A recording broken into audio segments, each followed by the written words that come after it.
बच्चों, let's read the question. The question says, read the following statements. A, success of mammals is due to their ability for homeostasis. B, very large animals are rarely found in polar regions. C, nearly all plants can maintain a constant internal environment. D, a stage of temporary movement from stressful habitat is estivation.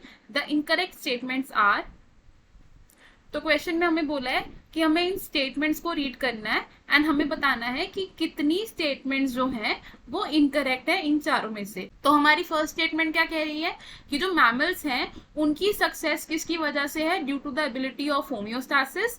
Second statement में क्या बोला गया है कि जो polar regions होते हैं वहां पर हमें लार्ज एनिमल्स रेयरली मिलते हैं। थर्ड स्टेटमेंट में हमें कहा गया है कि नियरली सभी प्लांट्स एक कांस्टेंट इंटरनल एनवायरनमेंट को मेंटेन करके रख सकते हैं। और फोर्थ स्टेटमेंट में क्या कहा गया है कि जब ऑर्गेनिजम्स टेम्पररीली मूव करते हैं स्ट्रेसफुल हैबिटेट से तो इसको हम क्या कहते हैं, एस्टाइवेशन कहते हैं। तो सबसे पहले क्या करेंगे, हम इस क्वेश्चन का की कॉन्सेप्ट समझेंगे।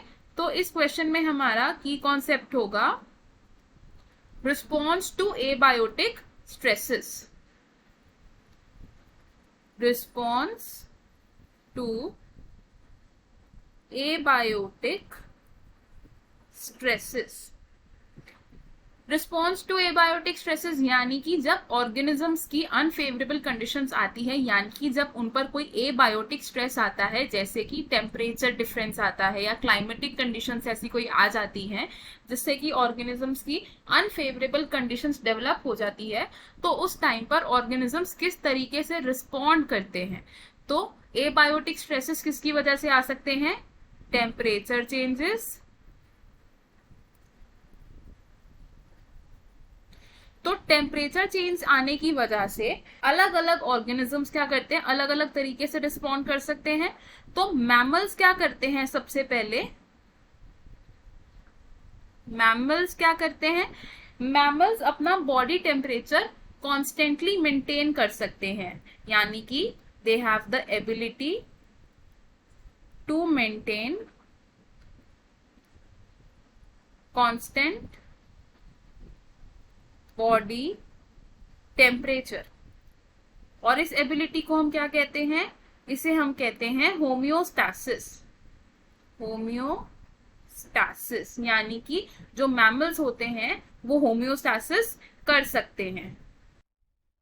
सेकेंड तरीके के ऑर्गेनिजम्स यानी कि हम बात करेंगे अब स्मॉल एनिमल्स की।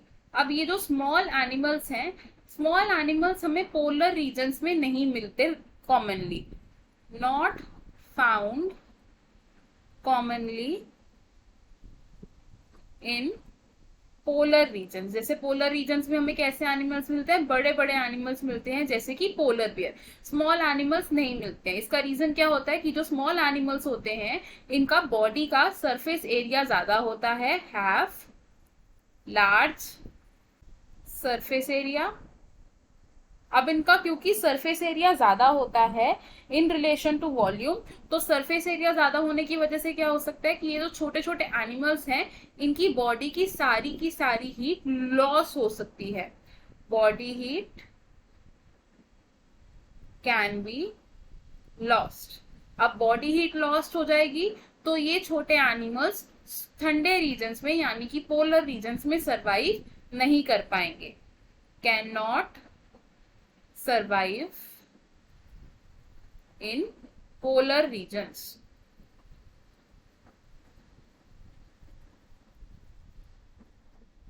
नेक्स्ट रिस्पॉन्स अगर हम देखें कि कुछ एनिमल्स क्या करते हैं, स्ट्रेसफुल कंडीशंस आने पर अपना हैबिटेट चेंज कर लेते हैं। Change of habitat in stressful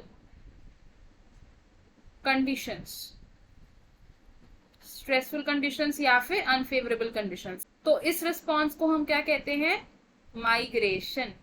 animals क्या करते हैं, माइग्रेट कर देते हैं। जैसे कुछ माइग्रेटरी बर्ड्स होती हैं जो अनफेवरेबल कंडीशंस में या अनफेवरेबल टेम्परेचर्स में दूसरी जगह पर टेम्पररीली माइग्रेट करती हैं और फेवरेबल कंडीशंस की रिटर्न पर वो वापस अपने हैबिटेट में चले जाते हैं।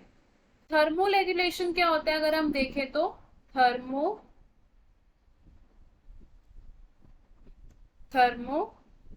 रेगुलेशन। थर्मोरेगुलेशन यानी कि टेम्परेचर मेंटेन करना अपना बॉडी का, मेंटेनेंस ऑफ। तो थर्मोरेगुलेशन की ये जो प्रॉपर्टी है ये सभी प्लांट्स में नहीं होती, नॉट प्रेजेंट इन प्लांट्स। तो मोस्टली प्लांट्स थर्मोरेगुलेट नहीं कर सकते हैं। तो हमें हमारे क्वेश्चन का आंसर भी मिल गया यहीं पर।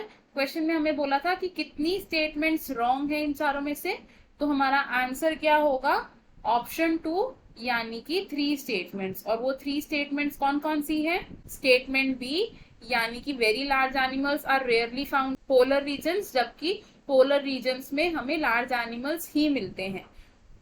स्टेटमेंट सी यानी कि nearly all plants can maintain constant internal environment, ये स्टेटमेंट रॉन्ग है क्योंकि सभी प्लांट्स कांस्टेंट इंटरनल एनवायरनमेंट को मेंटेन नहीं कर सकते हैं। एंड स्टेटमेंट डी यानी कि a stage of temporary movement from stressful habitat aestivation, जबकि ये स्टेज क्या होता है, माइग्रेशन होता है। तो हम क्या लिखेंगे यहाँ पे, option 2 is correct. I hope you understood it well. All the best. Thank you.